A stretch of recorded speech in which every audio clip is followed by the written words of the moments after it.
Praise God for a new day. Magandang tanghali. 6 more minutes, magre-resume po ang impeachment court. Magche-check-in lang ako sa inyo at mga ngamusta. Sa akin na Facebook friends and family, magandang tanghali sa inyong lahat. I hope you had a good lunch. Don't forget po, lalo dito sa Metro Manila and parts of Luzon, magdala po ng raincoat, ng umbrella. Yung mga bata, make sure hindi magkasakit. Medyo the next few days daw ay rainy, no? So sa aking pangangamusta sa inyong lahat, may konti lang po akong update. But we always start with praising God, di ba? So we thank God today sa lahat po ng trabaho. Kahapon po, magandang news yung sa Magna Carta for barangay health workers. Mamayang hapon, ang topic naman dito sa Senate ay yung naman sa nutrition, di ba? At napaka-importante, magkakabit itong dalawa sapagkat ang isa sa pinakamalaking hamon o struggle po natin ay yung pong pagkabansot or stunting na halos 1/4 po ng Pilipino ay may threat o kaya may possibility na magkaroon ng stunting. Maaring sa inyong mga lugar, lalo po sa highly urbanized cities, hindi nyo napapansin to kasi may mga lugar na napakataas ng incidence ng stunting. Lani Cayetano, my partner, wife, lover, love, good afternoon to you. Thank you for watching. May oras ka pala. So tamang-tama, nakita ko si Lani. Iniimbitahan ko ang lahat ng ating kababayan. Usually pag Christmas, usually kapag Valentine's or may malaking event, Holy Week po, yung buong lakeshore area po ng Taguig, yung pong government side kasi may side yung papunta na pong Pasig River na may mga private. But dito po sa Bikutan, for a few kilometers, yan po ay gobyerno lahat po. Hindi totoo po yung mga marites na nagkakalat na may reclamation daw dyan na private. Yan po ay gobyerno lahat at yan po ay ginawang series of parks, iba't iba pong mga mga parks na para lahat sa tao na libre po ang paggagamit nila. Iniimbitahan ko po kayo kasi yung meron pong isang Senator Judge Troll, yan. Yung Senator Judge Troll na yon ay trinotroll ako halos araw-araw, pero panay marites or panay inconclusive, argumentative, hearsay. Lahat ng narinig nyo po dito, objection, vague, objection, argumentative, objection, hearsay, ang mga pinagsasabi rather than iiwan na sa tamang ahensya ang pag-iimbestiga. So ngayon naman po ang sinasabi ay yung mga park na yan ay kukunin ng national government. So I have had the blessing po ng aking ama ay naging assemblyman ng Taguig Pateros Muntinlupa ng 1984 at ako naman po ay naging konsehal ng 1992, naging vice mayor, kongresista 4 na beses, diyan po sa siyudad ng Taguig at Pateros.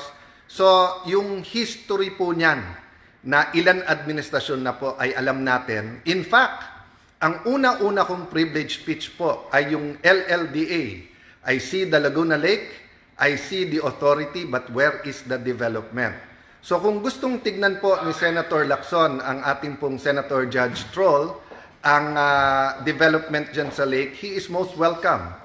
Kung gusto niya medyo kalkalin yung ginagawa ng LLDA, why not po? In fact, di ba, tinatanong ko sa DPWH at saka DPWH at DOTR, bakit yung lakeshore na road na inapprove, I think sa Koreano inutang ngayon, bakit walang railway at kompleto ba to sa mga environmental impact, di ba? Pero dito po sa side ng Taguig, nakatatlong administrasyon na po yan. Aquino, Duterte, Marcos, gobyerno po ang gumagawa. So the coordination is government to government. Mostly po yan ay national government. So wag kayong mag-alala mga taga-Taguig, hindi po kayo mawawalan ng park. Pagka yan po ay inungkat, makikita po na dahil po sa local government from the barangay to the city, to the national government, na protektahan yung lugar na yan kasi naagaw po yan. Kung hindi po mga sindikato, may mga informal settler din nung araw, pero meron din po mga sindikato, whether they're marami pa isa-isang tao na kinakamkam ang lupa dyan sa may lakeshore. Kaya minabuti po ng napakaraming ahensya Actually, napakaraming secretaries na ang pumunta dyan at matataas na opisyal ng gobyerno at lahat sila nagagandahan. Pag Christmas po, di ba, mahigit 20,000 a night ang pumupunta dyan sa Christmas Lights Park, no? So mga kababayan, thank you, Lord. Thank you, unang-una sa Panginoon. Thank you, Lord. Pangalawa sa inyong lahat, sa inyong suporta, sa inyong prayers. Doon sa nagdududa, thank you sa inyong benefit of the doubt. But pumunta kayo kasi makikita po nyo. Hanapin nyo yung pondo, hanapin yung project, nandun po talaga. So, dinadaan tayo sa hearsay, sa vague, sa argumentative. Pagbigyan na po natin kasi medyo siguro masama pa loob sa mga pangyayari the last few weeks, di ba? But as I said, ako ang hinahanap ko trabaho. Ang hinahanap ko maging productive. So it's his choice kung hindi po siya tumutulong na mag-develop ng mga area. But ako po, whether it's Taguig Pateros, Metro Manila, mga lugar sa Visayas, sa Mindanao, kinagagalak ko po na naging instrumento din po. Lahat naman tayo instrumento lang ng Panginoon, di ba? But naging instrumento tayo ng magagandang project all over the country. And the record is there. Naging senador ako 2007. So matagal-tagal na rin po. Kay Mateo from Vancouver, God bless you. Love Mon, dapat si Lacson imbestigahan. Dadating sa tamang oras. Ngayon kasi kakampi niya lahat eh. Matapang magpa-imbestiga kasi kakampi niya lahat. At yung mga ahensya, yung mga tinatawagan niya and everything. Siyempre, entertain siya. May, alam mo naman style niya, may kasamang pananakot. But I'm confident when the agency sit down, when it is a sober, even po yung sa final niya sa ombudsman, pag tinignan to ng mabuti, makikita po nila na napakaganda po ng development ng ating syudad at makikita nila na ito po ay isang modelo din na pwedeng gawin po sa Rizal at Laguna, around the Laguna Lake. Aside from others, konting trivia po, alam nyo po ba na ang buong Singapore ay kasya sa Laguna Lake? Ganon kaganda, ganon kalaki ang Laguna Lake. Sayang po, nagka-pandemic lang. Kasi after Boracay, yung paglilinis ng Boracay, yun ang tinutulak natin kay President Duterte noon na yung development na yung ecotourism, yung ecology, yung kagandahan ng Laguna Lake. God bless you guys. See you soon. At siguro sa tamang panahon, one way or the other, iikot namin kayo doon. So prayers lang po. Remember, faith moves mountains.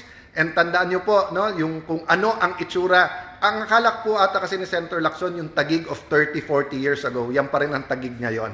Ang alam niya lang ata po sa Taguig ay BGC lang, tapos hindi niya alam yung ibang lugar. Hindi niya nakikita na nag-rise up na po ang mga kababayan natin sa Taguig, whether yan ay sa Embo, yan po ay nasa Katipasan, yan po ay nasa may Lower Bikutan. God bless you guys. See you soon.